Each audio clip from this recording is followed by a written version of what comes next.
Hello and welcome to the agenda on Hughes of the World. I'm Graham Hughes and I'm joined by Phil Moorhouse as always. How are you doing, Phil? I'm all right. Still Yeah? reeling from the fact you started on time. What? No, I always start on time. I'm Hmm, trying to explain to Phil that it's just my computer needs to update every time I turn it on. I see. Yeah, apparently a bad streamer always blames his updates. Okay, so before we get started, just a big shout out to the people in the chat. We've got Lost Missionary, we've got Gallifrey and Ren in there, we've got El McPherson, we have also got Chris C and Witchy Goth. Diz is in there as well, and Arden Warwick. Warwick. Oh, hey, hello. Listen, if you'd like to join our friends in the friendly chat, all you need to do is hit the subscribe button and wait for a minute, and then you'll be able to join in with the tomfoolery, the bants, the really good opinions that come passion through. But don't be a troll. Okay, Phil. So, any guesses of what we're going to be talking about today? Is it Trump phone again? It's coming out. I'm doing a video on that today. It's Trump phone hilarious. is golden Trump Yeah, phone. yeah. Did you see? And I It's think made in America, Chinese design, Chinese built phone. I saw the Daily Show did a sketch where they were like, just listen, we got a new scam. Just give us $100. It's called the give us $100 scam. We're not even going to It's try and absolutely pretend. it's There's absolutely something. hilarious though. Do you know what they've done? You They've know got. how I take the piss out of gammons in this country because they don't even know what their own flag looks like. They're putting it upside There's down. not enough stripes on They the put it American upside. flag. There's not enough It's only stripes. got 11 stripes. It does have 50 stars. I counted the stars. It's got 50 stars to be It's only fair, got but 11 it only stripes. has 11 stripes.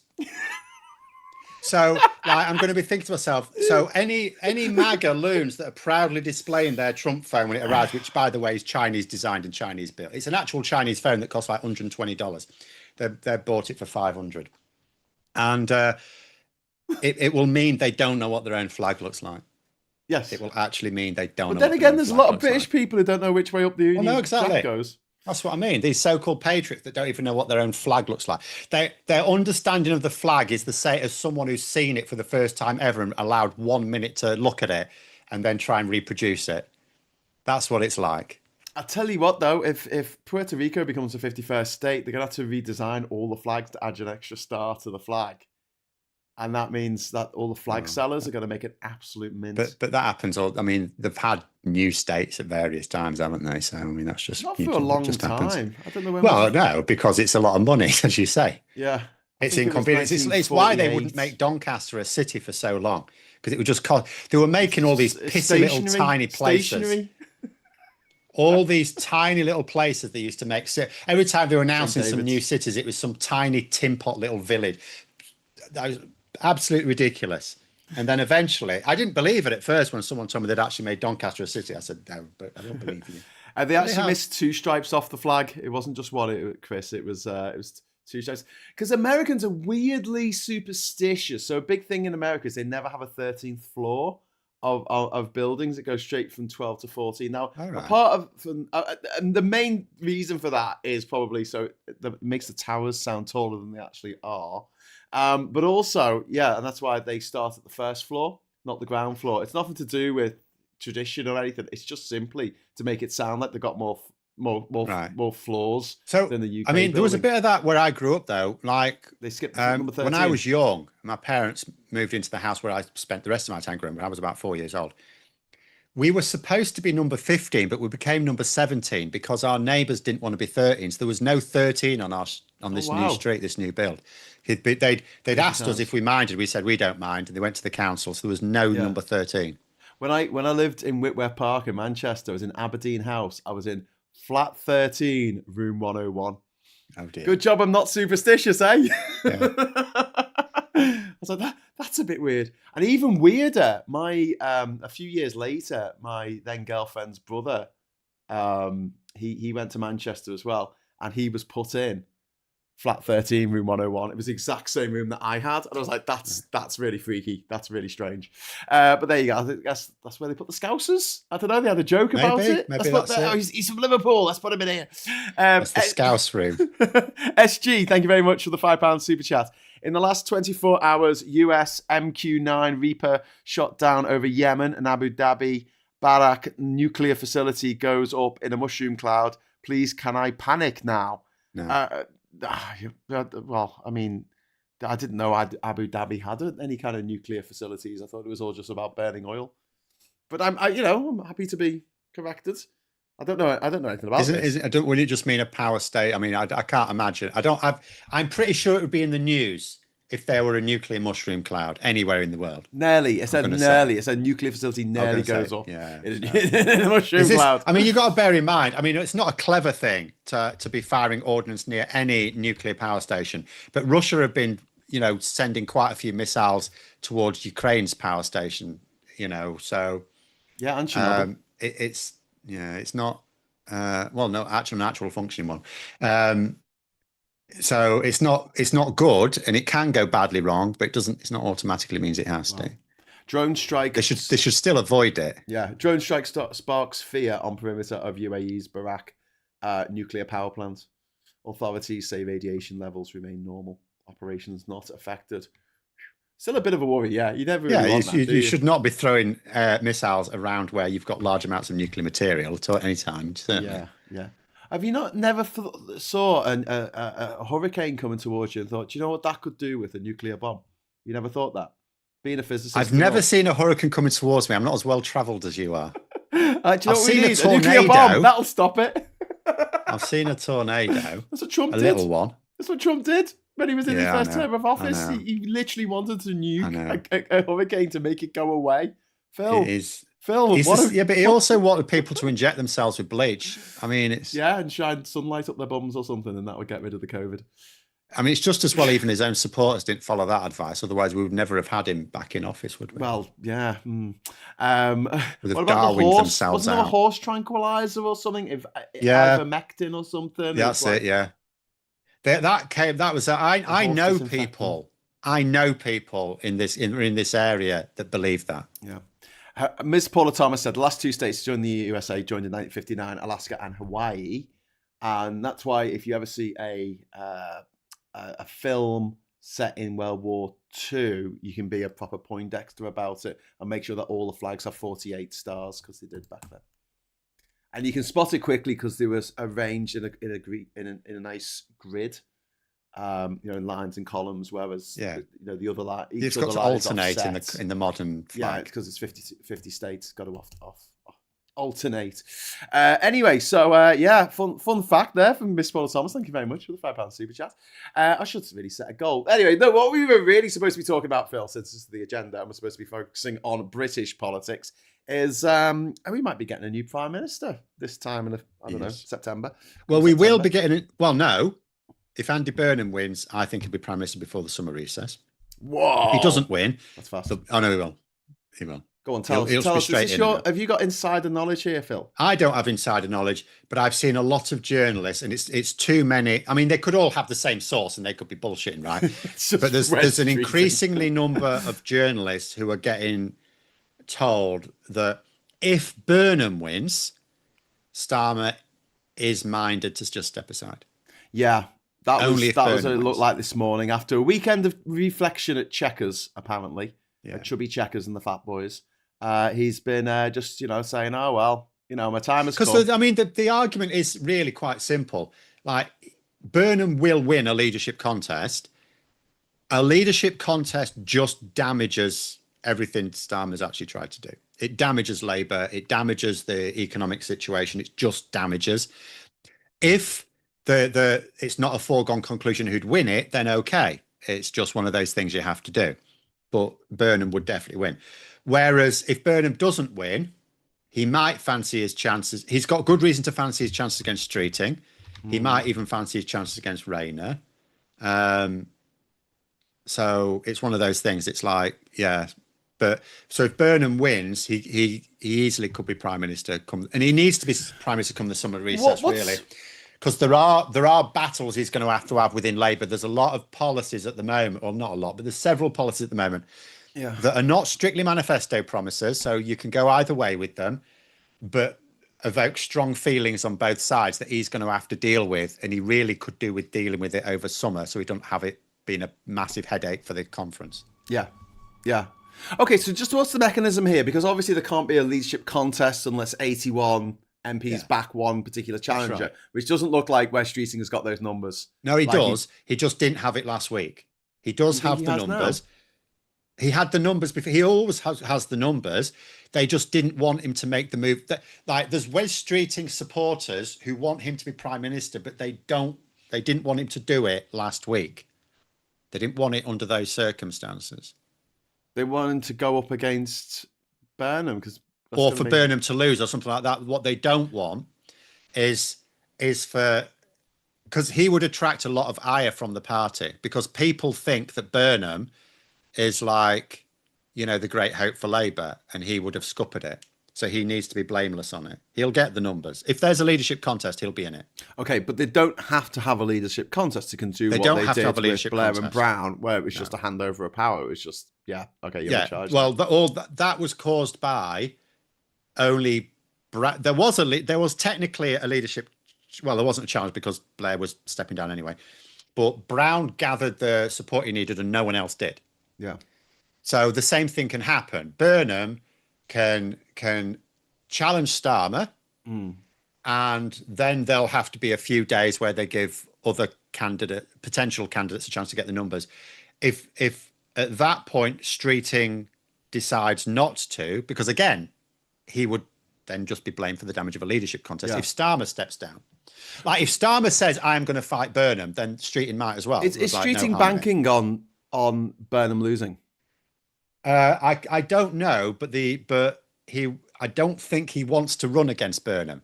So if it all depends on whether Streeting accepts that he's not going to win a leadership contest in the here and now or not. I don't know whether he does or he doesn't.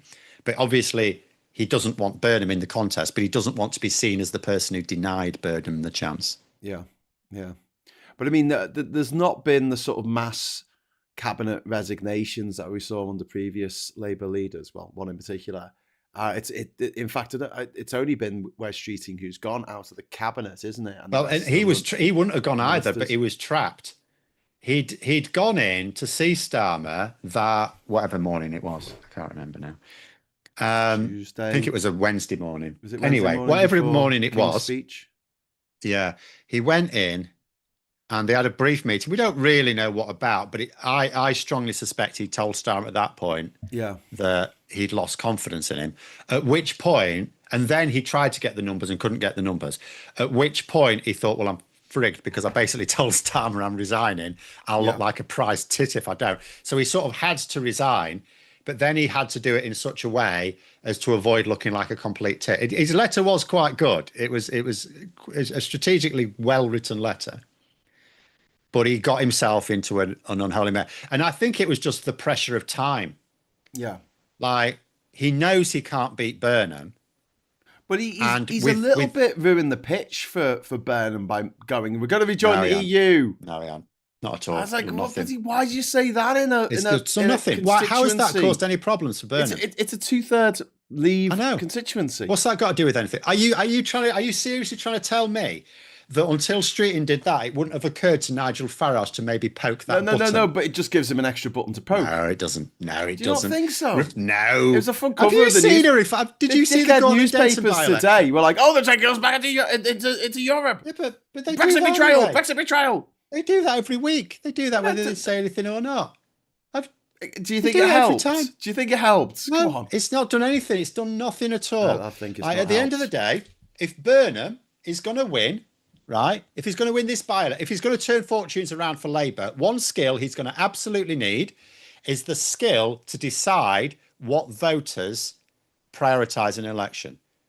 One key political skill is controlling the narrative. If Andy Burnham cannot control Reform UK are going to push immigration and Brexit all day long. They are going to push immigration and Brexit all day, every day, right? If Burnham cannot switch it back to the cost of living and public services, which is what he wants to do, if he cannot even do that for his own by-election where he's in complete control and it's just about him in an area where he's personally popular, he has got no chance of being able to do it. That's fair enough, but do you not think there was something in Wes Streeting on Saturday thinking, if I make this about Brexit, then there's a better chance of Burnham losing. If Burnham loses, then I can make a challenge unopposed to the Prime Minister and I'll probably win. I don't think he's that stupid. Why do you think it was a stupid move? It wasn't a stupid move. That's what I'm saying. But it would be a stupid move to think that his intervention could in any way change the shape of that by-election, because it makes no difference. Reform UK are going to push Brexit. Yes. They're going to push Brexit. And now they've got an extra string to their bow. They've got an extra arrow in their quiver, because they can say, your man in Labour says they've got to rejoin the EU tomorrow. So, no, Wes Streeting, the person who wants to replace Starmer. So in actual fact, if Burnham wanted to use it, he could use it in his favour. Oh, you don't like the idea of Wes Streeting wanting us to rejoin the EU? Well, you'd better not let him replace Starmer then, had you? You better vote for me. Well, that's the other thing, isn't it? This is like the refuckers. He's a rival to Burnham. Are essentially saying, if you vote for us, we're going to keep Starmer in post. Well, I mean, he won't. He will be. Vote reform, get Starmer for longer. You could, obviously, Burnham cannot stand on an explicit platform of replacing Starmer. It has to be like an undertone, because it's Labour. But the undertone is going to be clear. But he can also say, if I don't replace Starmer, and everyone knocking on doors should do this, by the way. If Burnham Burnham's going to replace Starmer, but if Burnham loses, someone else will. That someone else could be Wes Streeting. So if you knock on doors and find out they're a Brexit supporter, just say, well, Reform UK winning means that Wes Streeting could replace Starmer, and he wants us to rejoin the EU really quite quickly. Yeah, you could use it against him. Yeah, none of this is a problem for Burnham unless he's bad at presenting political ideas. At the end of the day, if he's more than just hype, if there's any substance to him, he will know how to decide what the narrative is. Do you think that was a mistake of Streeting to say that on Saturday? Because come on, he was stirring the pot, Phil. I mean, come on. Like, of course, but that doesn't matter. It doesn't coincidental. He just says this as soon as Burnham says, "Yeah, I'm going to be standing." He's like, "There's another. What's this? A 2/3 majority in your constituency for Brexit." There's two ways of looking at it. The first is that that accepts that Streeting's an idiot. I don't think he's an idiot. I think last week's cock-up was a time pressure. He's not an idiot. The second way of looking at it is he is madly pro-EU, right? He has had to bite his tongue for years, and he's not very good at biting his tongue. He has actually. I was going to say, hang on, Phil. He's not actually very good at it. No. He has sailed close to he's pissed off McSweeney quite a few times. In fact, they had a bust up about the fact that he often sails close to the wind in making it clear what his real views are, even while sort of technically back in the government. And Brett, it's one of the things he feels madly strongly about. And you could argue that after years of having to bite his tongue, he's finally free to say what he wants, and he's gone straight out and done it. The other thing is people saying, like Chris there saying, 65% of Makerfield voters voted to leave the EU in 2016. Yeah, I have looked these things up, don't worry. The other thing I will say is this. Burnham would be well advised. It's not a big voting issue. Just because they supported Brexit and are still likely to be quite Brexity, it doesn't mean that's what they vote on now. So there were a lot of Leave supporters, not just Leave voters, Leave supporters voted Labour at the last election, even though Labour had a strong pro-EU platform, because they were prioritising other issues, and Burnham needs to lean into that. They prioritise.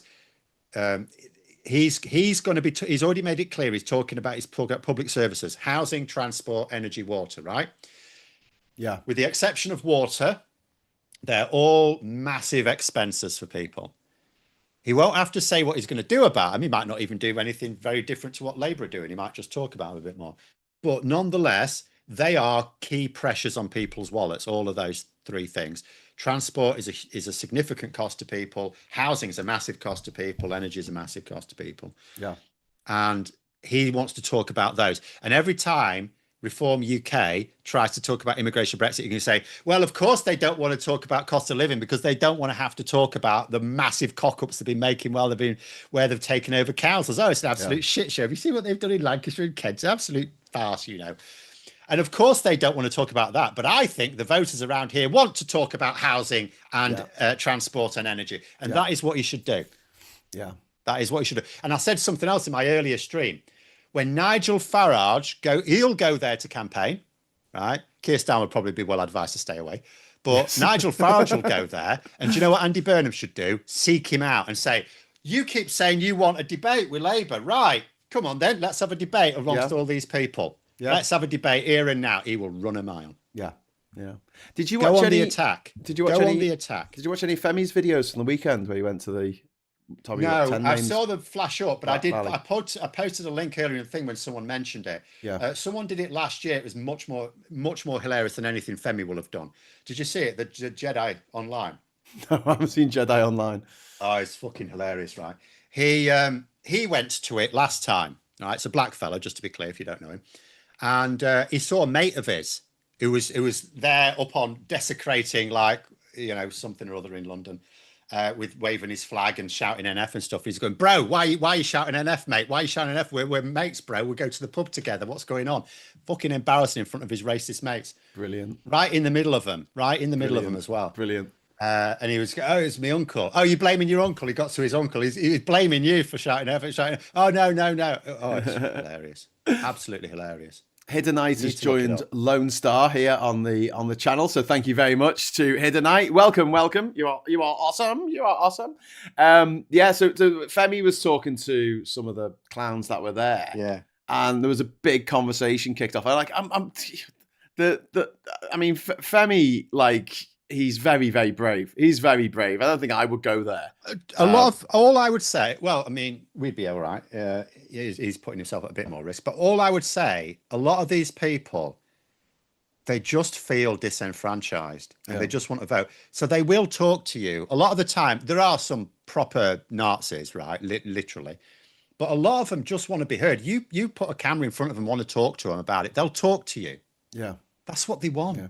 Yeah. And that's what if you give people an outlet for that, a lot of these problems will melt away. One of the, Starmer said, I agree with this. I said, how do you beat the far right? He asked before the election, well, we need to address people's problems, cost of living, stuff like that. And that's absolutely right. If you deal with that, absolutely. But that's not easy. But one thing that is easy is make people feel heard. If you had a government that made a real effort to give people a voice that they felt was being listened to, that would melt a lot of the problems away, because a lot of people just want their say. Yeah. Yeah. And they don't feel that they have any realistic outlet for their say. I was reading today, it's hilarious, these things. Some of the petitions to the House of Commons that get blocked, they block some of mine, absolute arseholes. But some of them you can understand why they're blocked. But again, it's just people wanting their say. There's things like, there's a player at Cardiff City that someone wanted the government to stop being sold. They wanted them to bring back some chicken burger that McDonald's used to do, or the three patty McDonald's burger, the triple, right? Yeah. So you actually have, these are genuine petitions. People putting these, they just want their say, and they feel bad when they get knocked back. Whereas if you need some way of just giving people a forum where they feel that their views have been heard. And a lot of these people will then, because it's like the thing, isn't it? If you don't let people protest peacefully, they'll find some other way. So you need a government that actively works hard to give people their forum. Yeah. But also, I mean, what I was going to say is Femi, there was only one person that he spoke to who was like mildly, approachable in terms of like understanding what Femi was saying. But there was a guy he was talking to, and he was blaming the immigrants for everything. And he's like, but, are you not bothered about the fact that, like, the 5% of the population own 50% of the wealth? And he said, no, that's just the way it is, isn't it? That's just the way it is. There's the haves and the have-nots. And it's like, he's there at this process because he feels like he's one of the have-nots. And yet he's there defending the status quo, saying, well, that's just the way it is, isn't it? Did Femi at that point not point out that the immigrants are the ones who are the have-nots disproportionately? Yeah. No, Femi made all the right arguments. It's just very, very difficult to get through to people when they've got it in their head that all their problems in their life are caused by X. But I'm also going to say, rallies like that wouldn't exist if people felt, because there wouldn't be enough. There would be some. There wouldn't be enough. Yeah. I mean, there weren't that many yesterday, but it was Saturday. Sorry. But again, I do not know. Again, it's stupid evil, I suppose. I do not know what persuaded Tommy Robinson to think we need another massive rally. Should we hold it on Cup final day? Yeah, that'll work. Well, he just wanted some money. He didn't care about Well, the yeah, but he'd have actual got more thing. money on any other Saturday. Yeah, but I think some Like, people who couldn't attend gave him money because I can't make it this time, Tommy, because I'm going the match. But here you go, have some money. yeah, but he gets money anyway. He has his He's got a very his expensive paedophile cocaine mates addiction. go round with swag bags Yeah, collecting money. yeah. Do you know they won't have One of the collected guys got 190 grand? Do you know who has collected 190 grand off that? Farage probably. No. Oh, the flag guy Tommy who got chooses arrested. love. The Tommy chooses love. What's that? Did you not see this? So a charity, a Oh, refugee yes. charity, Refugee set charity. up. Yeah. Tommy chooses love, and you sponsored the actual Tommy Robinson marches for every. Unfortunately, they didn't actually march as much as they expected them to. But yeah, they've raised 190 grand. So Tommy Robinson's basically raised 190 grand for refugees. Nice. He didn't raise that much for himself. He's He's fleeced them. He'll have fleeced the people who turned up. Don't you worry about it. Oh, He'll yeah, have made them feel absolutely. bad. Oh, can you give us a £5? Poor Tommy is struggling to. Tommy. Like the cost of jet fuel, he might not be able to afford his summer holidays. Tommy. But yeah, it's you're right though. I mean, they a lot of the people on the march just want to be heard, Yeah. and one of the things I've talked about quite a lot this week is a criticism of Keir Starmer that I have is that he doesn't seem approachable, No. whereas Andy Burnham does. Yes, that's a huge thing. I mean, that is a huge problem. That it's exactly right. Keir Starmer has seemed aloof, which is a really bad idea. Yeah, but it's because he's not a very good politician.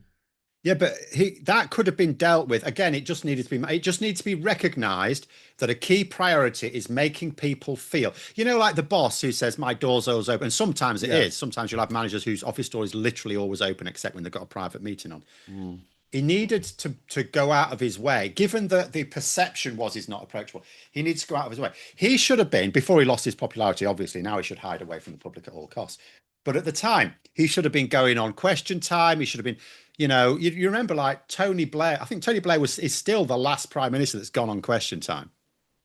Yeah. And actually had the public going, rah, rah, rah, rah, rah, rah, rah, and actually deal. But he answered their questions. He said, well, hang on a minute. Blah, blah, blah. He should have done that. He should have got himself on Question Time. He should have gone out into the public every week. He should have gone to a different high street of a Saturday and gone and said to people, what's the biggest issue? And then he could have talked to them about what he was doing. It would be stuff that you could record and stick on YouTube, and he didn't. Yeah.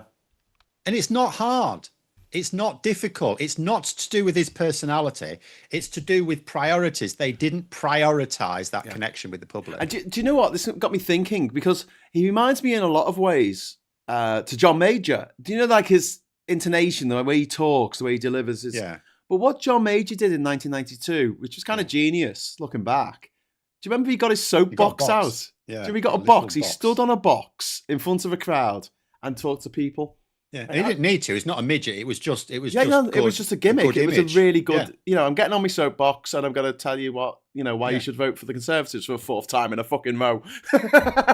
But, and that's something that Labour could really lean into because they are more approachable in general. Their MPs are, by and large, more approachable than Tory MPs. I mean, and then compare that with Farage, who hasn't conducted a single face-to-face surgery in Clacton since he was elected. Nearly 2 years now. Not a single one. Oh, yeah. The guy who reckons he's in danger amongst the people who voted him by a large margin, but he doesn't feel in danger when he's campaigning in like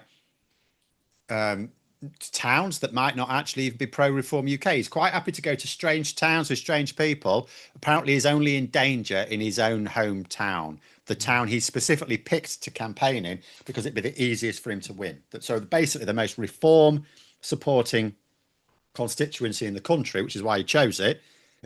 He feels unsafe there, but he feels perfectly safe.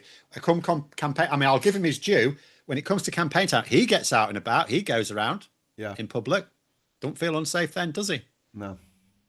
With his £5 million security.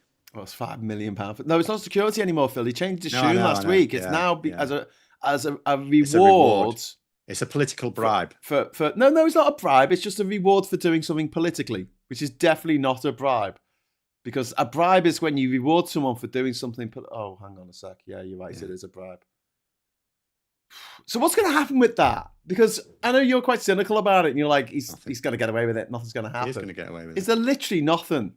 Well, what the most that committee can do is suspend him for like 10 sitting days, and he gets then, a potential recall petition. That just plays into his hands, because then that's the establishment trying to get rid of him. Nothing. The best thing that can happen is he gets told he should have declared it and nothing happens. That's the best. And then just let his political opponents point out that he just keeps doing this time and time again, and he's hiding money from you, and he's dodgy as hell.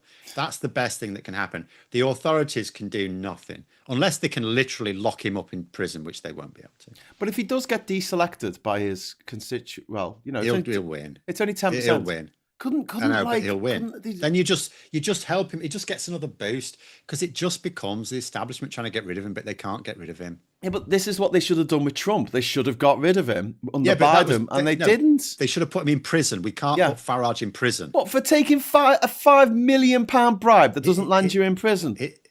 I'm pretty sure if I gave a copper a £5 million fine to look the other way. Yeah, but this isn't what it is. He was just given £5 million. He can have the £5 million. The problem was not reporting it. If there's a problem at all, even he's arguing he didn't have to report it. I strongly suspect he won't win that argument.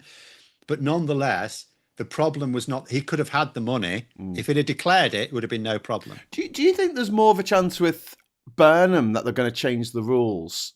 Because it's mentioned in the fucking in the manifesto. They do say they're going to clean up political donations. Yes. Yeah. Can't they just go back to what it used to be and make it zero again from foreign donations? It should be zero for foreign donations, and it should be a massive cap on even domestic donations. That should be £50. It could. I have no idea. No idea at all. At the same time, this isn't an ideological issue, though. This is just a practical issue. Burnham may well come to the same conclusion Starmer has for whatever reason on this. I have no idea. All I hope is that Burnham is just a bigger political beast. I mean, he won't be worse he's better than Starmer, provably. But this is what I mean. I want him to go on the attack. Yeah. I want him to go properly on the attack. I want him to get out there. I want him to every week go to a different high street of a weekend, and talk to people and say, what are the big issues, and give a real buzz about this is a prime minister who's going out and asking people questions, talking to people, listening to them, to people. That is huge. And at the moment, a lot of people are feeling not listened to. And it's funny because people will complain about this. And I always remember that. I always think of that scene from Indiana Jones where he's with his dad and he's like, you're never around when I was a kid. We never got to talk. He's like, well, I'm here now. Let's talk. And he doesn't have anything to say. Do you know what I mean? It was just the fact he had a grievance, and then you can evaporate that grievance by going, okay, what do you want? Oh, I want you to get rid of all the immigrants. Okay, all the ones working for the NHS. Well, not them, not the NHS people. Well, do you want to get rid of the skilled workers? No, we don't want to get rid of them. Care workers. The people, working, looking after the elderly, looking after little kids.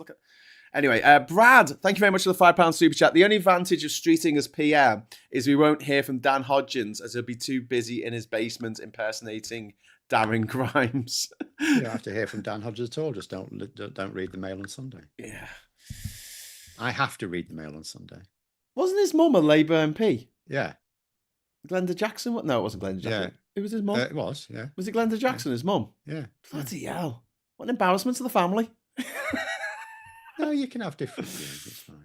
It's not just a different view, though. They lived together. They obviously got on well with each other. Yeah. Okay, fair enough. He never moved out from his mummy's home. Oh. Paulie Donkey says, Burnham is like Roy Keane. You guys just want something going in 2 feet forward for a visibly strong tackle. I don't know what that means. Well, Roy Keane's also quite argumentative. I quite like that. I mean, unfortunately, he's not good at changing his mind when he has been proven wrong. But I like the argumentative side of it. Yeah, a bit of Roy Keane. I don't mind that. Okay, so we talked about the process of if he wins. So if Burnham wins, you're thinking June the 18th, and you reckon by the end of June we could have a new prime minister. Certainly before the summer recess, which would be halfway through July. Like what's they want it then because then that'll stop the tittle tattle over the summer, right? They'll put an end to that. Well, it does two things. First of all, yes, it stops the tittle tattle over summer, but second of all, he needs the summer to deal with a few rough edges. There are issues that at the moment Starmer's government is pursuing that you can take a completely, where there's very strong views on both sides, and you can take a different view and it doesn't breach the manifesto that he needs sorting out. So there's the issue about how you're going to sort out, for example, one big one here, the Supreme Court ruling on, like, it's supposed to be women's rights, but trans rights. The jury trials thing, does he stick with that or does he go the other way? He'll piss people off both ways. So basically, he needs to spend summer going out to the public and making sure all the news headlines about him talking to the public, but behind the scenes, dealing with these issues. All of these issues, these contentious issues where there weren't, strictly speaking, manifesto promises, so you can go one way or the other. He needs to make clear where he stands. Otherwise, he'll come back in September, or if he doesn't become prime minister till September, it will just hit him straight in the face, because immediately every Labour MP who's got a strong view on it will stand up in PMQs and ask him these questions, and it will just be a massive diversion. So he needs to sort them out then. He needs to sort them out over summer, and he needs to spend the summer getting out there and meeting the public and making it and showing the difference straight away, because on policy, he may not be able to be very different on a lot of policies, right? Whereas he can give the impression there's an instant change, because he will go out every week, go to a different high street. And it doesn't matter if he doesn't go to your high street, he's going to high street. So at some point he will come to yours, right? He's just going to do it. And he goes out there talking to people, and instead of like talking at them, he says, you tell me what you think the biggest concern is. And then if they say something they were dealing with, oh, well, then you'll like the fact that I'm doing this thing. And the thing he can be saying he's doing can be the thing that Starmer was doing anyway, but they don't know about it. He'll take ownership of it then, you know? And if they're not doing something about it, he says, oh, that's interesting. And he'll make a note of it, and they're listened to, right? And he can record it and put it on YouTube. And I'm hoping against hope he'll have a decent comm strategy. He won't do, by the way. All of them are shit at that. Not a single one of the leadership contenders takes social media seriously, including himself. He doesn't even have a YouTube channel, complete clown. And the problem with that is, it means, apart from anything else, if he had his own YouTube channel and he did it well, if you put Andy Burnham into YouTube, his stuff would come up. Whereas if you put Andy Burnham, and I looked at this, you've got some stuff which at the moment is quite positive because he's getting quite a lot of positive press, but there's a lot of negative stuff in there as well that comes up about you. Is that what you want people seeing when you put Andy Burnham into a search engine? You want negative stuff coming up? No, you want positive stuff. How do you make sure it's positive stuff? Put your own bloody stuff up. Make sure that you are the most viewed. Like, you need to make sure that from the search engine's point of view, when someone puts Andy Burnham in, they think that most people who type that in want to see his stuff. So But also, this is one of the things that I wanted to do a couple of years ago, is just make videos about refuckers and about the Tories, different MPs. So if someone typed in their name into Google, it would be the first video when you're into the video tab. It would be the first video that came up. It would be like, you know, here's why Jacob Rees-Mogg is a twat. That would be the first one that would come up. I mean, not so, you know, I'll have to modify the title slightly, but yeah. Okay, so you think that if do you think there is a chance that if Burnham wins this, you know, and it's obvious, you know, the way it's going to go down is there's going to be a coronation. Do you think that's the point where Wes Streeting might put in his AC1 signatures, or do you think they'll step away at that point? I mean, I don't know for certain. The way he worded it to me sounds like he wouldn't obstruct a coronation, because he didn't say he didn't say when there's a leadership contest. He said if. So he's now making it clear, or not making it clear, because you never know with him. But it sounds to me like he knows he wouldn't beat Burnham. Yeah. But if Starmer insists on fighting his position, there's no harm in him throwing his hat in the ring anyway, because it doesn't extend the competition and it doesn't make it any worse. All the damage comes from the fact that there will be a leadership contest, because in a leadership contest, you have to pitch to members, party members, and they are not necessarily aligned with even Labour voters, let alone the general public. So that's what will be damaging. You'll have to emphasise lots of policies that a lot of the public aren't that keen on. So that's the damage of it. You don't create extra damage by having an extra candidate. Whereas if Starmer agrees not to challenge Burnham, and Rayner won't by the sounds of it, then Streeting, it sounds to me, in terms of what he said, you can't be certain, but it sounds to me like he wouldn't either. Yeah. In which case we do just get the coronation. Okay, I want to move on to, what if it all goes horribly wrong? But before we do that, Angela Rayner, some interesting news came out today that Angela Rayner was actually offered the position that Wes Streeting had vacated of Secretary of State for Health, and she turned it down, not because she didn't think she'd be any good at the job. I think she would be good at that job, but because she didn't want to be part of Starmer's cabinet. It's the thinking there will be, because it does make sense to me. I was wondering why I didn't offer Rayner the position, so obviously did. So that makes sense now. From her point of view, I think it's because it doesn't do her any good under any circumstances, because Starmer is going at some point. Under most circumstances, it doesn't do her any harm to take it. Like, if Burnham wins, it would do her no harm at all. Yeah. Because that's fine. She won't be the one having to do any resigning or anything. Burnham will just take care of it. If Burnham loses and Streeting triggers a leadership contest, again, it doesn't do her any harm because... she doesn't have to resign and rock the boat or anything. Yeah. But if Burnham loses and Streeting then tries to play a game of chicken with Rayner, it becomes awkward. Yeah. So it's one of those things. It doesn't do her any good to take it, because Starmer's not going to be there for the long term. And there is one possible outcome where it could be awkward for her. So I think that's the reason why. Yeah. I agree. One question I had though, what job do you reckon she'll go for in a Burnham cabinet? Because I feel like she was shunted to deputy PM. It's a bit like being minister without portfolio. Yeah, but isn't it? She was a Secretary of State. Yeah. I know. Okay, yeah, but she was Secretary of State ministry. But do you think she wanted that, or do you think that she has a particular position that she wants that's different? No, I think. She really threw herself into it. Now, the other thing you would say is, although she threw herself into that, she also had, and this is again, just remember, Starmer didn't have to do this. He wouldn't have done this if he didn't have complete faith in her. So Rayner not only was going to be in charge of local government, which is a key start. That's a start. Like, Burnham might not be that bothered about it. One of the things that may fall by the wayside is local government reorganisation. Some of it's been legislated for already. Yeah. But that's Starmer's thing. The fact that Starmer gave that to Rayner means he had faith in her. He wasn't just giving her the position because he needed to keep her on side. He needed to give her something. He didn't need to give her that. Housing was also going to be a really tough gig and something really important for Labour. But also she was permitted, even though it's got nothing to do with her department, to be a key driver of the Employment Rights Act. Get it right, Phil.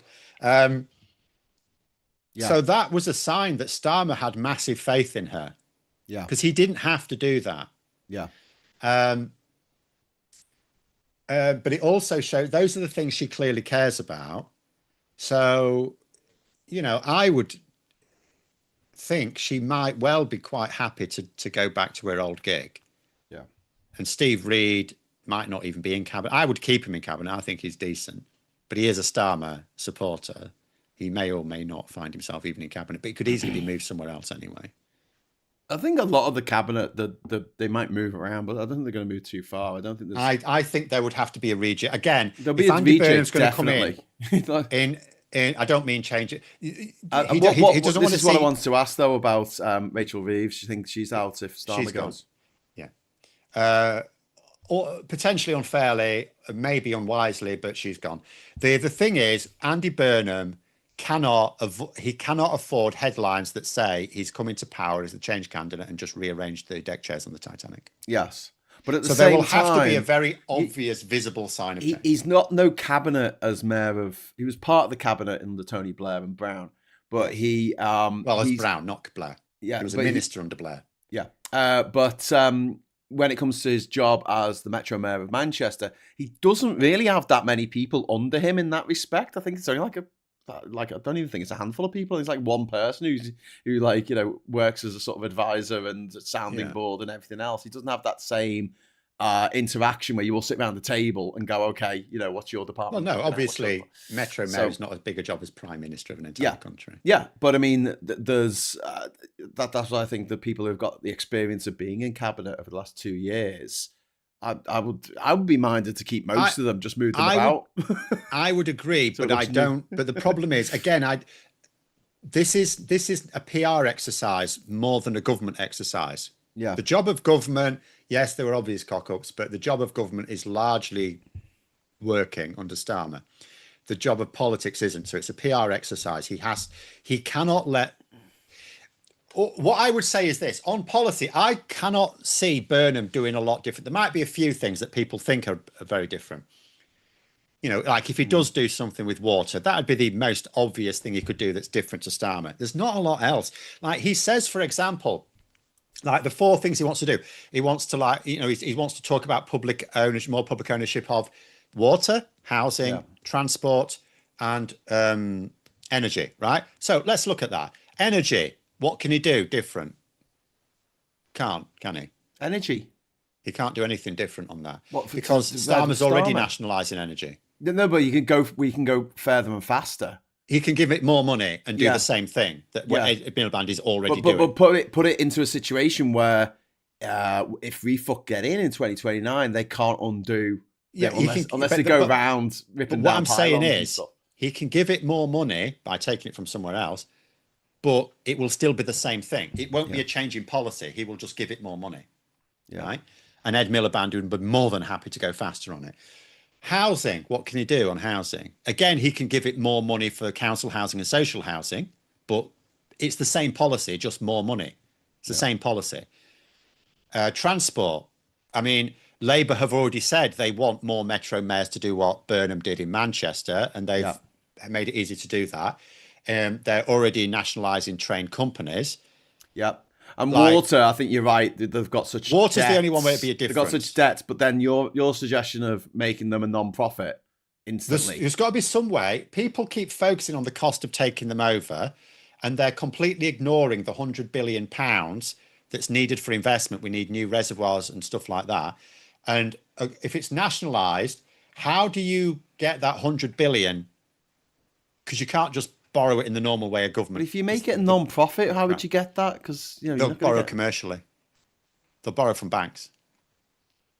But isn't that going to be by its very nature a higher interest rate than just borrowing off? You can't. No, because you can't. Yeah. If the government, if Andy Burnham comes in and tries to borrow an extra 100 billion quid, the pound will tank, and then the actual cost of borrowing goes up massively. But if you do that, if you borrow it from banks with a higher interest rate, that's fine. Yeah, that is actually fine. That's a crazy situation. It's like, well, I can borrow it from the bank for 6%, or can be borrowing off myself. That's the situation we find ourselves in. Because you can say to investors till you're blue in the face, but this gives us a return. This gives us a return, and a better return if we borrow commercially. People not dying from sewage in the water. Seeing it. Yeah. All investors see at the moment is a country where they're not. They are worried that at some point in the future, the debt becomes such an issue that the government potentially defaults on the bonds, which obviously they don't want to be part of. Goose Springsteen, thank you very much for the £10 super chat. Only just starting the stream, but Restore have announced a candidate for Makerfield, local businesswoman Rebecca Shepherd. If tight the votes they may gain, may be decisive in getting Burnham in. Could be. Saw the picture of her this morning. She looked like she was looking at the camera going, what the hell is that? Yeah. Well, it might be because it might not be anything to do with the camera. It might be that the cameraman was one of those naked Nazis that was parading recently for Reform UK. The naked Nazis? Have you not seen those? No, don't want to. Oh, yeah. All these men that like putting nude photos of themselves online, these Reform UK supporters. They're obsessed with their skin, these people, aren't they? after having you had to use the hairdryer on their willies for about 10 minutes to come out of their bodies. Get it to pop out. Paulie says, bloody hell, Burnham sounds like a boring old cow. You want this guy to be a winner. This guy is Boris Johnson of the Labour Party. Oh my days. He's nothing like Boris Johnson. But he won't be lazy, no. But he needs to have... No, not lazy, just boring. Just boring. He needs to have the gift of the gab. And Chris says, for fuck's sake, Rupert Lowe has laid out his party priority for Makerfield, has tackling the gangs of foreign men who prey on local women and girls. Give it a rest, Lowe. Yeah. Paulie Donkey says, here's what Burnham is saying. Life right now is so boring. The same old rubbish. Where is this magic Burnham? Where is magic Andy? He's Andy Marie, not the guy with the anthem jacket. I don't understand what you're getting at, Paulie Donkey. I've got no chance. It's obviously some sort of musical pop reference. Ryan says, Burnham giving more money to local authorities to build will be massive and show people he is aware of the current housing crisis. He's talking about you've council still got houses, to say where Phil. you get the money from. He's talking about council houses, which Yes. Labour at this point, they've been talking about building houses, but they haven't used the word council. Yes, they've put money into council houses. Yes, I know, but they haven't made a big thing about it. No, they haven't. Again, we're going to go into Labour comms here. The point I was trying to make is that Burnham might well, he'll have to do some things different, right? There will be some policies. There will be some. We'll have criticisms for him because there will be some policies he'll drop that we approve of. And because at the end of the day, if you adopt new policies, you need to give ministers the time to do them, Parliament the time to do them, which means you have to drop other things, right? So he'll have to change some things really. But what I'm saying is the biggest change may not be in terms of what the government does. The biggest change may be in just what he says to the public. It may be just the public perception, which is the key problem. We don't know what he's going to do. Yeah. But we do know what he's wanting the public to think about, because he's made that clear. He's now made his pitch. He wants the public thinking about the way housing, transport, energy and water are run, right? Yeah. So that's where he's going to focus his rhetoric. But what I'm saying is in 3 out of those 4 cases, I don't see what he can do different other than just pump more money into it, which will be welcome for those areas, but the money will have to come from somewhere. Yeah, yeah. Yeah, I get that. But I mean, now we've said this for a while. I mean, Labour's policies, by and large, aren't too bad. And they're not doing too bad in actually achieving them. And looking at the full fact account website at the moment, there's only 6 that they haven't kept. And it's stuff like digital ID to be mandatory for a right to work. Which was unpopular anyway. It's unpopular, so they've dropped that. Labour setting up a new returns and enforcement unit with an additional 1,000 staff to return to people to safe countries. They haven't done that. Okay. And no one notices anyway. They said they won't increase taxes on working people. Do you know? I think they're wrong on that. But again, it's one of those things where they played a fast one.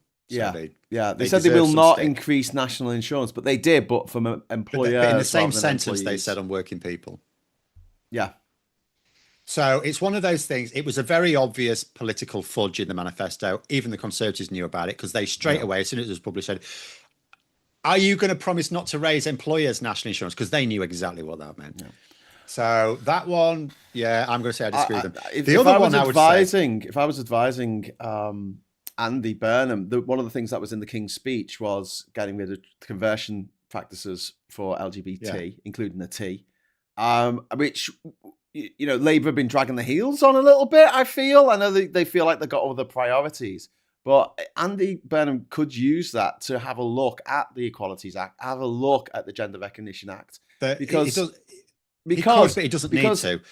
You know, the 4 Women Scotland Supreme Court judgment last year. It's now fucking things up for human rights in Northern Ireland. Yes, because they are still beholden to the EU definition of human rights, and this Supreme Court decision last year changed it. It runs right in the face of it, because it's saying you can discriminate against people based on how you think they were born, what you think they look like naked when they were a baby, and it's like, But he doesn't. He could do, but he doesn't need to. He could, like, at the end of the day, it would take a lot of the toxicity out of how people are feeling about Labour at the moment. I would say that Supreme Court ruling I mean, that was a long time ago now, and they still can't work out what to do about bogs, which, by the way, the judges made no mention of. Yes. It's not a protected space. In fact, the judge, that Reed fella, actually said, do not start reading into this judgment more things than there actually are. Which they did instantly. Which they did instantly. So it's a problem for even this government. They still don't know what to do about it. Yeah. Because they know that it hasn't brought clarity. So he could just do it, but he could just come in if he wanted to. And again, he could do it over summer whilst making a big song and dance about meeting the public to distract. The time he should do it is when there's some massive news story, though. It's like, good day to bury bad news type thing, but don't do it in a Qatar.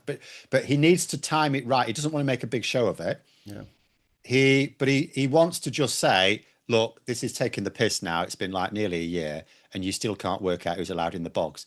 Let's deal with this. He could just do that if he wanted. Whether he will, I don't know, but that's what he could do. Yeah. He doesn't need any other excuses. He could just say, we have got highly paid people trying to work out who can and cannot have a piss.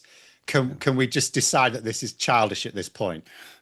It's horrific. It's people who have the emotional intelligence of a 12-year-old boy deciding, the rights for thousands of people in this country, whether they can go out and have a nice time in town and go shopping and do normal things. Goose Springsteen, thank you very much for the £10 super chat. If Burnham wins a very marginal Brexit-aligned seat, won't that constrain what he is willing to offer in the 2029 Labour manifesto on the EU? Surely he cannot risk his own seat by promising to rejoin. No. He might move seats. No.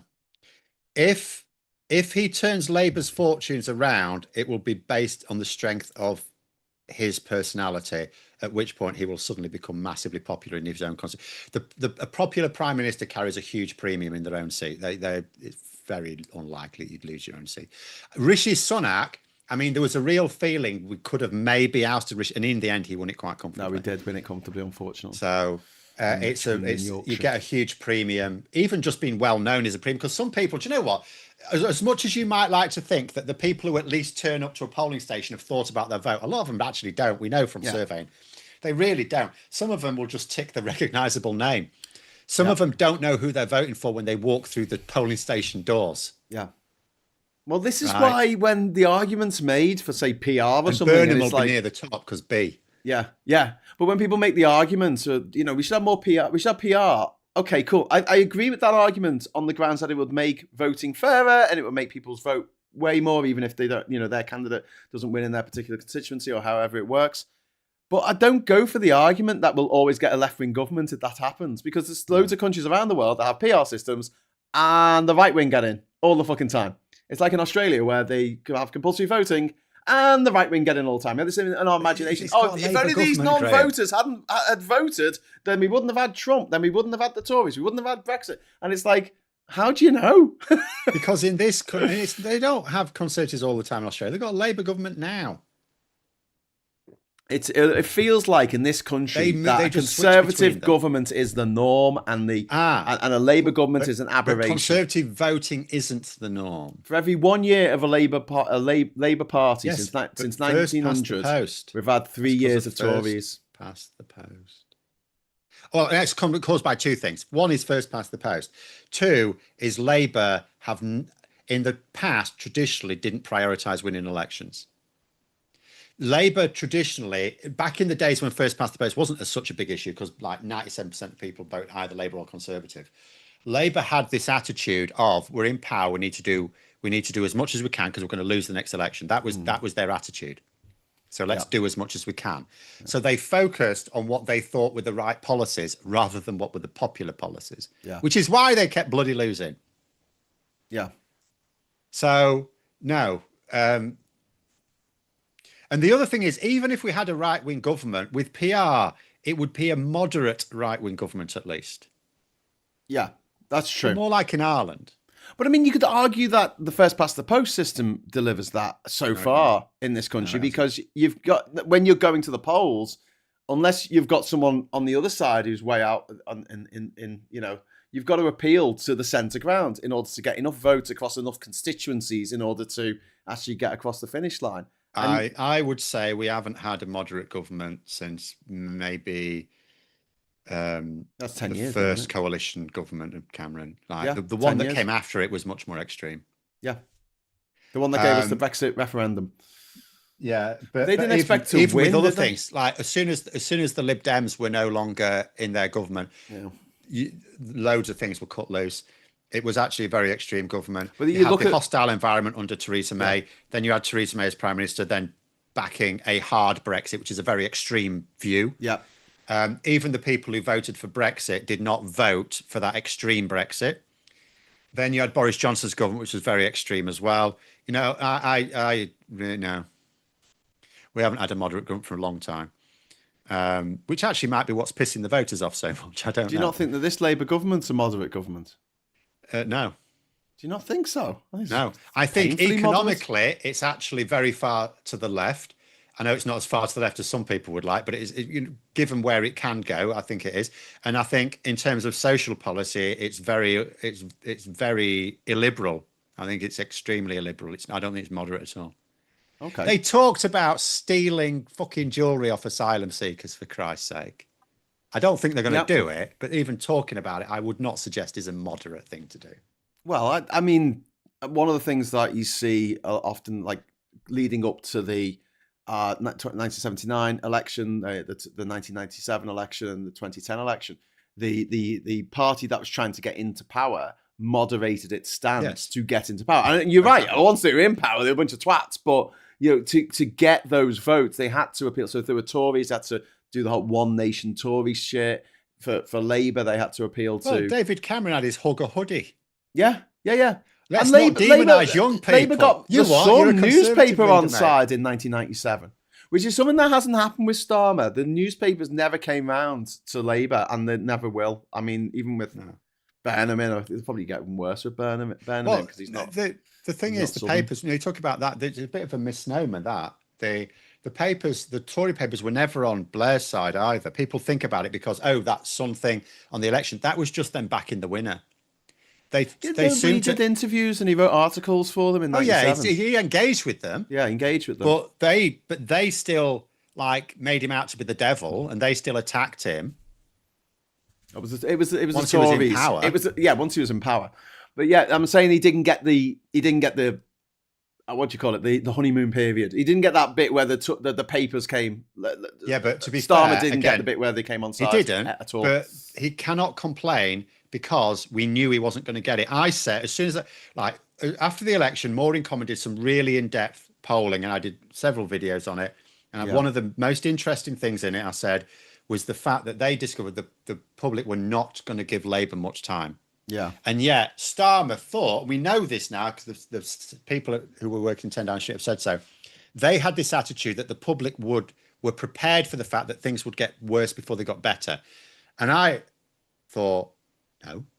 Yeah. This surveying by Moorhouse Common, which was very detailed, made it really clear the public expected instant improvements.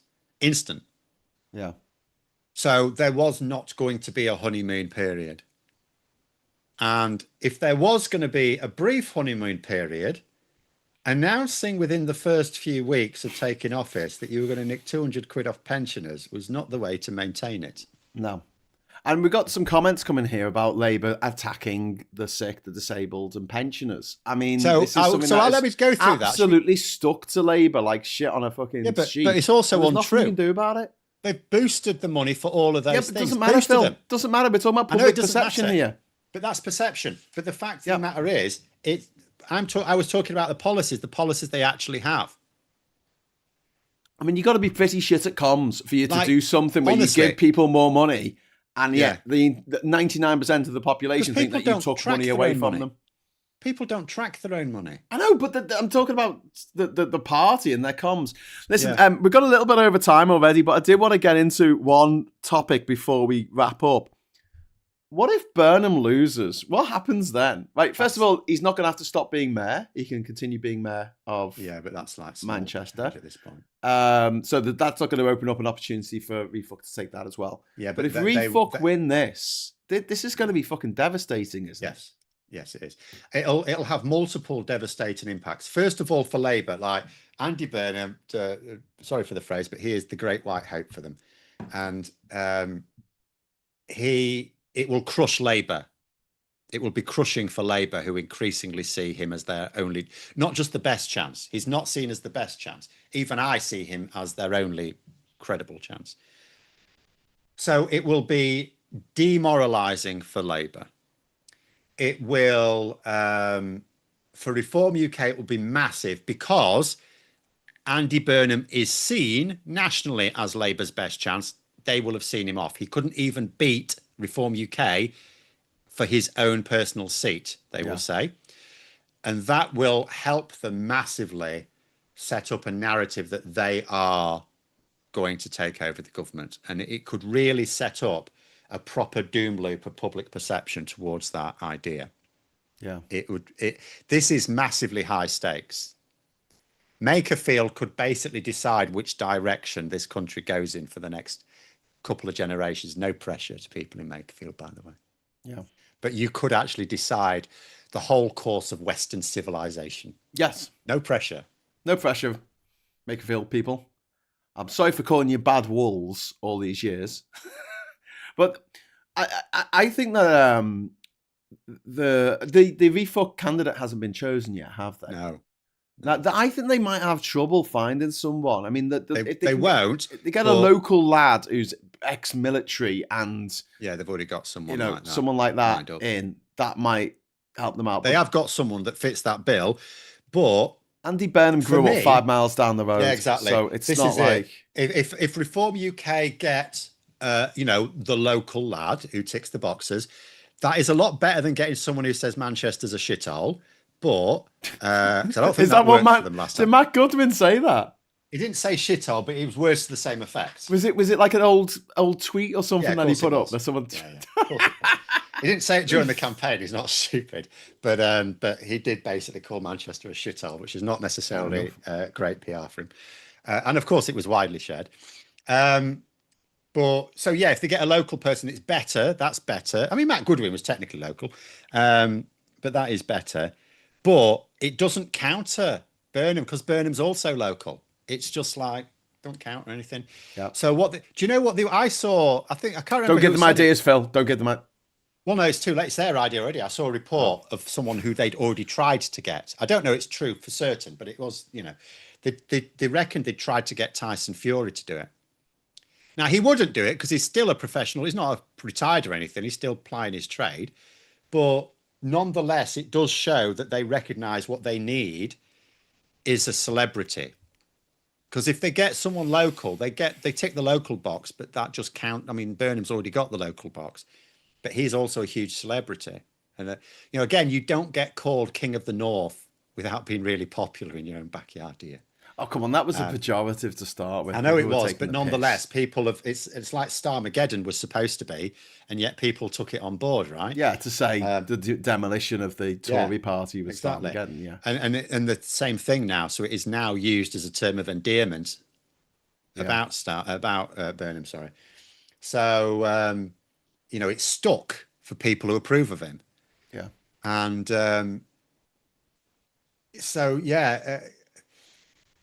but nonetheless, there is a big difference between Reform UK getting a good candidate and a bad candidate.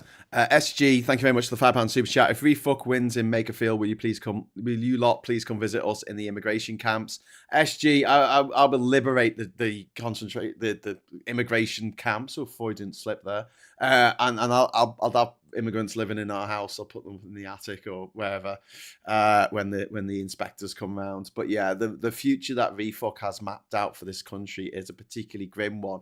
And there are so many parallels between Farage and Trump, i.e. dodgy crypto donations, and Boris Johnson.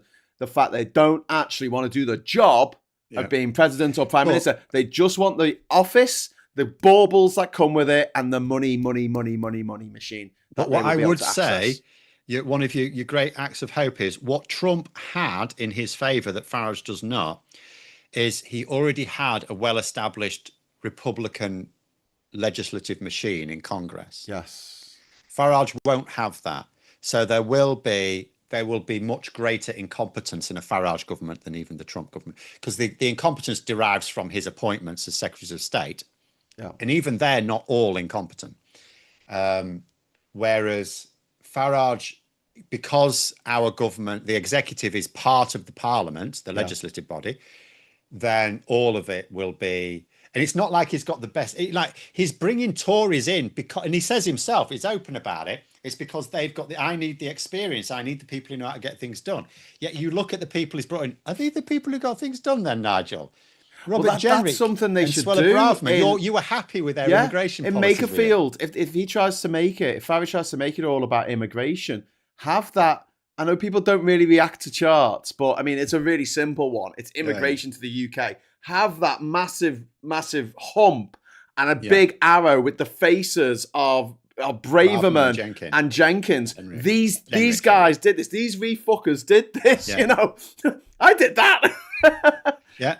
And then but having the chart as well, carrying it around with you is a good idea, because then you can show how much it's collapsed since. Yes. Even though I don't approve of what they did that either, but nonetheless, you might as well use it. Yeah. If he wants to make about immigration, well, Labour have been great on immigration, if you don't like immigration, and the Tories. No, actually, the refuckers. It's these guys who are now in the refuck party. And I think that's why my biggest concern, right, is if dickhead, what's his name, Burnham. If Burnham loses this, right, and whoever the refuck candidate is wins, I could see next. And I've sort of discussed this before, but I really do worry about a refuck Conservative stitch up, because the Conservatives love being in power. That's the only reason that entity exists. It's not to help people out. It's not even to make money for the people in it. It's just they feel like they are the natural government of this country, and they should be in power all the time as much as possible. And if that means going in with, and I'll equate it to when they brought back Boris Johnson. I don't know. I think it's one of those things that could seriously split the party. Like, you'll notice Kemi Badenoch recently had to go out of her way to attack Reform UK for suggesting Nigerians should be melted down to use to fill potholes, right? Yeah. Considering she's Nigerian, so that's something. I also think she would have said it anyway, because although they're leaning very much into Reform UK policies, they're not entirely happy about a lot of the rhetoric. She knows that a lot of her party are not happy about the rhetoric. So she has to distinguish herself a bit there. So it will cause a schism.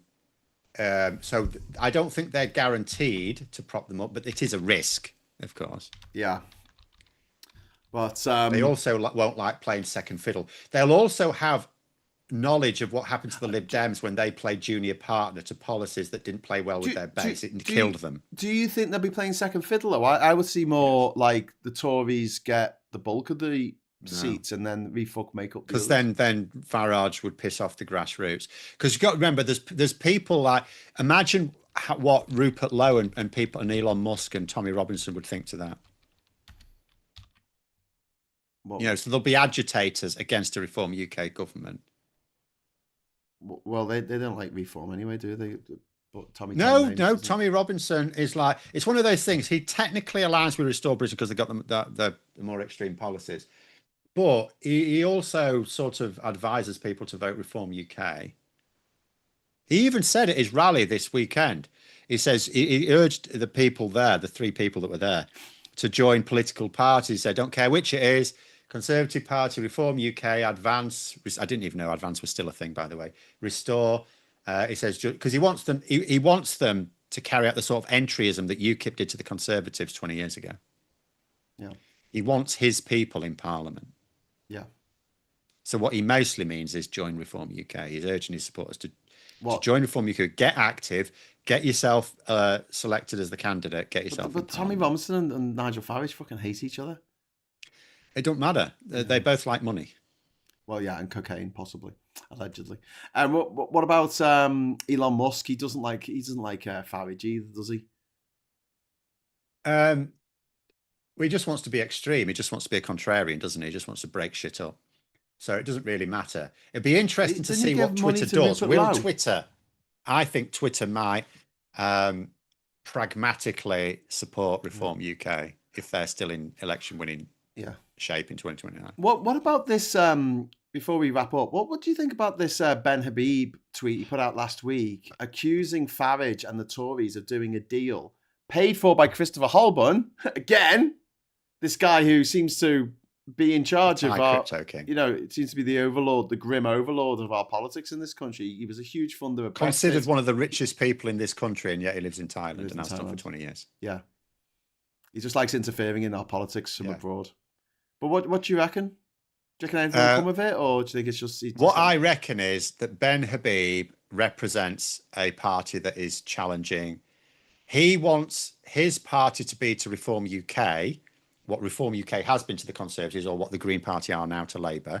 Yeah. So, of course, he is going to attack Nigel Farage's character because it is a personality cult, and that's the... Yeah. I mean, you would attack a leader's character anyway for any party, but when it's a personality cult, it's the only way to attack the party. Yeah, fair enough. All right. Well, listen, we're going to have to wrap it up. Has he got proof of some of his allegations? That's the thing. It'd be good if he does. I really want Farage to go to jail because I think he should be in jail for all the but at the end of the day, I mean, I don't weigh in on things like this. And all that kind of shit. At the end of the day, if he's done anything that deserves going to jail, how can it not be illegal to take £5 million pounds off someone to do political things? Because that would require MPs to make it illegal, and MPs tend not to vote against things that they do. Yeah. Do you reckon I can bribe them to put in a law to say they can't be bribed anymore? Do you reckon they'll do that? Anyway, SG. You give. I'll tell you what. Yeah. Whoever's going to win the next election, you give them 50 million quid, and they will do that for you. Yeah. Because then they won't need bribes. You're the one bribing them. Yeah, I'll bribe them to stop fucking taking bribes. There you go. For everyone else, so you will be the only person bribing them technically. Yes. Well, no, and then I'll never bribe them again. That'll be it. Well, you don't tell them that bit. The last bribe. That's silly. Tell them 50 million quid now, 1.5 billion after you do what I say. I'll just get it down the back of the couch. SG, thank you very much for the £2 super chat. Also, Paulie Donkey, thank you very much for the super chat as well, which means that I'm free to do this. 3, 2, 1, confetti! So the confetti cannon has been well and truly ejected. I'll be back at 9 o'clock tonight. Might be playing Monkey Island. I don't know. Maybe we should play Monkey Island, Phil. Do you want to play Monkey Island with us? The original Monkey Island. The original Monkey Island. Although it's got updated graphics. Weirdly, I switch between the two. Yeah. Sometimes I remember it's easier to use quite well because I played it such a lot. I do remember a bit of but I remember more of Monkey Island 3 than Monkey Island 2. I don't think I ever played Monkey Island 4. Was that the Curse of Monkey Island? Can't remember. It was LeChuck's. It was LeChuck's Revenge. Revenge. Any of them for ages.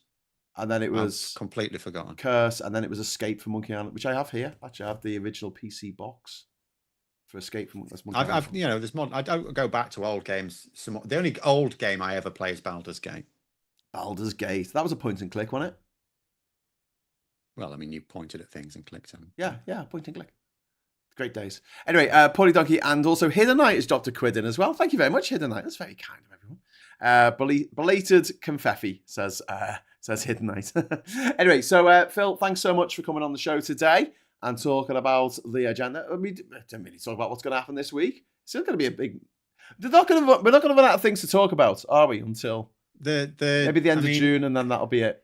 The issue is, of course, we're in this now strange situation. The government... The King's speech has been done, so the government are now preparing the legislation. I imagine that they will push the stuff they really want to get done first now, or the stuff that they can do most quickly, because at the end of the day, Keir Starmer may not be Prime Minister by the end of July. So it'll be a case of going, right, what can we get passed into law before mid-July? That'd be very, very quick. Well, some small bits of legislation you might be able to do. I mean, obviously, big things like the elections bill you won't be able to do that. But then it might also be a case of also the legislation which is most at risk. I mean, some of it Burnham would be aligned with anyway. So they may just go, which is the bits we think is most important. And also from the point of view, like Burnham, if he becomes Prime Minister, is going to shake up cabinet, which means someone new comes in. Even if he still approves of the legislation, it's going to get stuck as a new Secretary of State has to work out what the bloody hell it's about. Yeah. And it causes a massive spanner in the works when you change ministers, particularly cabinet ministers, but it can't be helped sometimes. So, there'll be a mad rush on to get done what they can get done tidily. Yeah. But there'll be a lot of people in public who won't think that anything the government's doing is really worth thinking about, because it's like it might all change in a few weeks. So it's like, so we're in a bit of a bit of stasis with British politics at the moment. The government's doing stuff. It's doing stuff, but do you think that politics is ever going to go boring again? Like it used to be? I hope so at some point. I mean, there was a good 10 years where I just hardly took any interest in politics whatsoever. I've always been interested in it. It was just trucking along. I kept I wasn't doing it. I wasn't doing 2 live streams a day about it. Do you know what I mean? There wasn't enough things to talk about. Well, it's like a royal correspondent where they're waiting for the king to come down the road. But what I would say is I don't think it will for a long time. And one reason I'll say that, I keep seeing there's this article in The Guardian saying, is the UK ungovernable? And it's citing the fact that we're going through prime ministers at a rate of knots. And I would say, no, the problem there is that these parties kept putting people in charge who were not good at politics. Like if you think about it, Theresa May, I mean, she was partly trapped, but she was trying to get through a form of Brexit that wouldn't be too damaging for them against a party that wouldn't wear it, right? So she politically couldn't do it. Boris Johnson could, but then he was lazy as sin. So, of course, he didn't do it. Like, what did Boris Johnson actually do apart from get us out the EU? Now, never mind whether a policy was good or not, just in terms of any policy. Apart from leaving the EU, which he did within his first month of winning that election, what did he do? Nothing. Literally nothing. He gave his mates loads of money for the VIP lane. Yeah. And loads of other, and he trousered a load of cash himself, apparently. Yeah. But nonetheless... That's the only reason he was there. There was no big project, and that was because he was lazy. Yeah, and so is Nigel Farage. So is Nigel Farage. Yes, he is. To do anything if he became prime minister. That's actually one of our big hopes. If he wins, and he will do fuck. He will also hate being in 10 Downing Street. He'll hate it. He will hate the environment. So he will. So that's actually a good hope that that'll be rudderless. Then you think about Liz Truss, obviously. The mini budget. She shook things up, didn't she? Yeah, she did. In a bad way. And then Rishi Sunak did nothing. Like, okay, the Windsor framework, fair enough. That was a thing. Did the Rwanda scheme, Phil. They sent 2 people to Rwanda. They sent no one. Who paid for They sent 6 volunteers, which they didn't need the Rwanda legislation for. They paid 6 people to go on holiday to Rwanda. At least one of whom came back. £500 million we spent on it. At least one of whom came back. Oh, Jesus. Right? Because that's the thing about holidays, you come back, mate. And voluntarily leaving a country. Tommy says, I seem to recall something about Tim Tams during the Boris. Yeah, he got us a trade deal. Yeah, he advertised foreign the penguins. EU, where they could send 20,000 tons of beef over to us a year, tax-free, tariff-free, and we couldn't send them any beef at all, tariffed or no. Anyway, right, okay. He didn't do anything, is my point. And I don't mean whether you're talking about good or bad policy. He just didn't do it. There was no big major project, and that's because he couldn't be asked. You cannot get a major project through Parliament without the Prime Minister's personal kick up the arse. Again, Trump is lazy, but he seems quite no, but he's not. He's not lazy. Whatever you think about him, he is not lazy. He is constantly grifting. Constantly. Yeah, he's constantly. He tweets in the early hours of the morning. He's on social media. He's doing all the stuff. He is not lazy. Whatever else he is not lazy. Okay, well, lazy is probably a bad word for it. He doesn't give a fuck about policy, running the government, about doing a good job. Just in his own favour. He only cares in his own favour. He's just feathering his own nest. Works very hard on that. Yeah. He does put his shoulder behind stuff. That one big beautiful bill never would have happened without him putting major pressure on. Farage creep. He what was it? Something like, of the 40 meetings of the Fisheries Commission at the EU that you were supposed to attend, he turned up to 1. He turned up to 1. I think that was the first one where you had to turn up to get your money to sign on. God.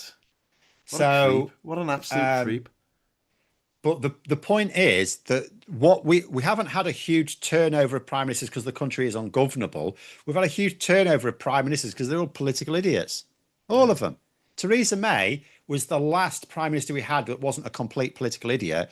So there was a lot, she got herself trapped in a caught between a rock and a hard place, to be fair. Would you include Starmer? Is a political idiot. I knew that from the start, even when I supported him. You say he's a political idiot? Yeah, absolutely.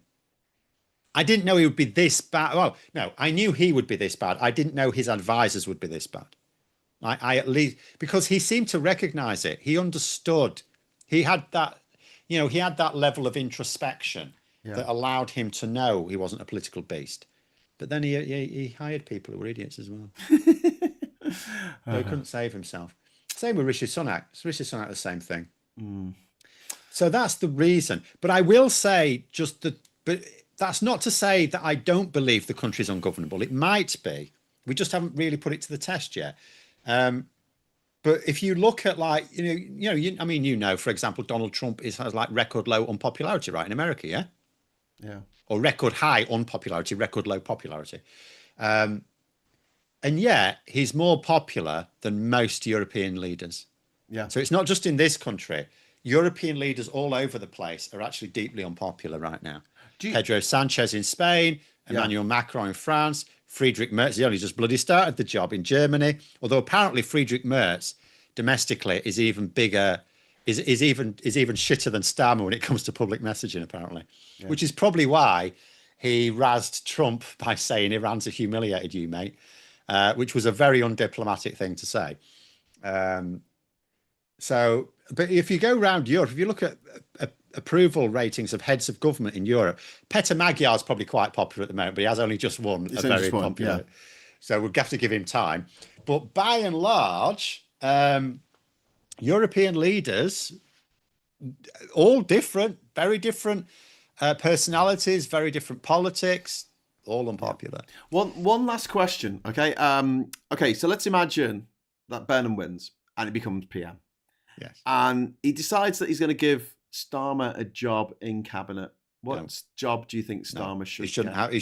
He can't. He cannot do that. He has to be the change candidate. He has to have very immediate, visible signs of change.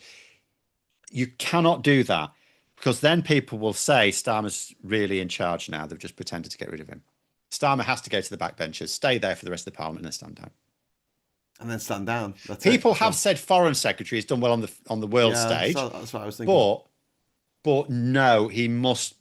And I said this back when he was doing really well. I said there comes a point where he will be a liability for the party, and at that point he has to be got rid of, and he must carry the can, even if it's whatever he's made Labour unpopular for. He must carry the can. Keir Starmer, that should be part of the gig. That when you become leader of the party, when it's time to go, you have to take the blame for literally everything. Yeah. Must do that. Yeah. Fair enough. Okay, so no job for you, Mr. Starmer. Sorry, go and enjoy your time on the backbenchers. Yeah. He had an opportunity. He did. At the end of the day, he knew things were going wrong.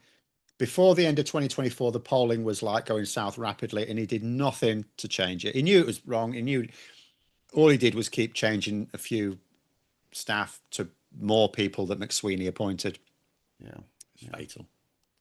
All right, mate. Okay, well, it's coming up to 2:30. Got a little bit over time. That's all right. We like to talk on this channel. Big shout out to everyone in the chat. Like I said, if you haven't already given us a like, give us a like, and if you have. And you're not subscribed, give us a subscription. And if you are subscribed, hit the bell notification icon so you know when we go live. I'll be back at 9 o'clock tonight, either with Stateside or playing Monkey Island, I guess. Come play with me. So join me for that. If not, tomorrow morning, 9 o'clock, 9 a.m. for Morning Brew. And until then, I'll say thank you very much to Phil, my co-host. Thank you very much for everyone watching. Thanks to everyone who chipped into the Super Chat Fund and everyone else who wrote something into the chat. Thank you for being, decent, lovely people, having a nice conversation in the chat while we're nattering away here. So, and some really good contributions there as well. Thank you. And until next time, I'll say thanks for watching. Hello, good evening, welcome, and goodbye.